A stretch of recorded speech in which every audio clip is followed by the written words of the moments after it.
Sodom and Gomorrah, one of Africa's largest slum areas, is situated in the heart of Ghana's thriving capital city, Accra. With a population of over 90,000 people, this is the poorest area in Accra. Like the biblical Sodom and Gomorrah, this place in name even brings fear to many and distress to city authorities who have for many years tried to pull down the dilapidated structures and resettle the people. Nevertheless, their efforts have failed, and each day hundreds more join the numbers who live here. Life is tough here. No pipe-borne water, no schools, no hospitals, no jobs, and daily migrants from the poorest parts of Ghana trek down in droves to the capital city for green pastures. The truth is, in Sodom and Gomorrah, only the tough survive, and there are no green pastures. After winning the Miss Ghana competition, I set out to work with children, deprived children, and in the case of Sodom and Gomorrah, neglected children. I visited the area and was stunned to see the level of poverty that existed and the state in which the children, our future, lived. Efforts to talk to the city authorities failed, and all they churned out were dreams of grazing Sodom and Gomorrah to the ground. That has been the policy of city authorities for many years, yet no one seems to have the willpower to do it. No one wants to be tagged as being inhumane. As I got here, I saw the state, even the atmosphere, the condition, everything is different from outside this area.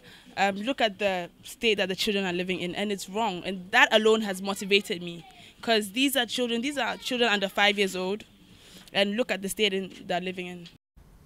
This for me was a journey of discovery, a journey into the unknown, a journey where I could discover who I really am.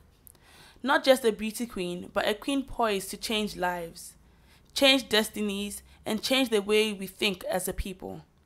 Coming from a developing country where resources are sometimes in short supply and priorities of government may be geared towards projects that help them win elections, Sodom and Gomorrah is definitely not a priority for the authorities.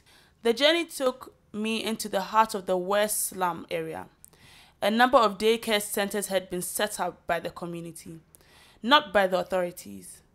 These were in a deplorable state, and the children were kept in the most appalling conditions. The state in which these children live in it's unbelievable. It's actually unbearable. I can't even bear the heat alone. What more or less these children? They stay in this heat every single day in this condition. They eat on the floor, they urinate on the floor, they play on the floor, they do every single thing on this floor. So imagine the germs, and it's a health issue.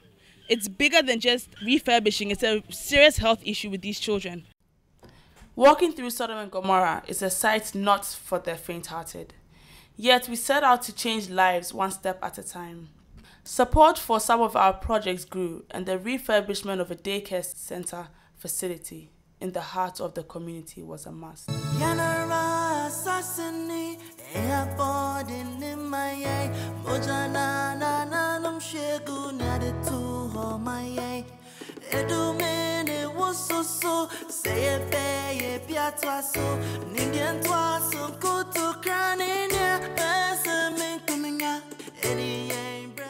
Brushstroke after brushstroke, nail after nail, the journey to change lives begun. The future of the children looked brighter by the minute. The work was difficult, yet the rewards were there for all of us to see. It doesn't take millions of dollars to transform a life, but the very simple things that can be done to better the lot of our children, the children of Sodom and Gomorrah.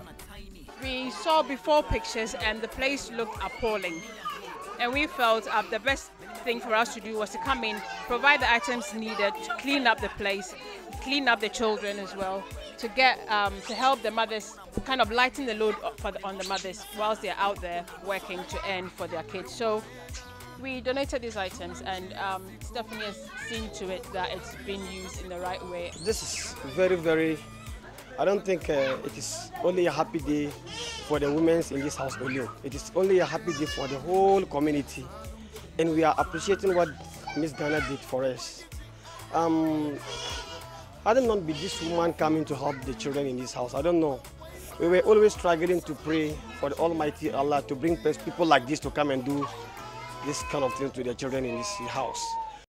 For me, the journey has only begun, and at the end of the Miss World competition, my foundation, Stephanie Kakari Foundation, will continue the work we have started in Sodom and Gomorrah. My dream is to see that each child is given the same opportunities, the same dreams that I had growing up. Who knows, the next Miss World might just come from these young ones. Hello, I'm Stephanie Kakari, Miss Ghana 2010. There are tens and thousands of children living in deplorable conditions in slums all over Africa. It is our responsibility to ensure that these children live a safe and sound life in line with the objectives of the Millennium Development Goals. These children are our future. They are the future. So let's unite in order to secure a better future for them.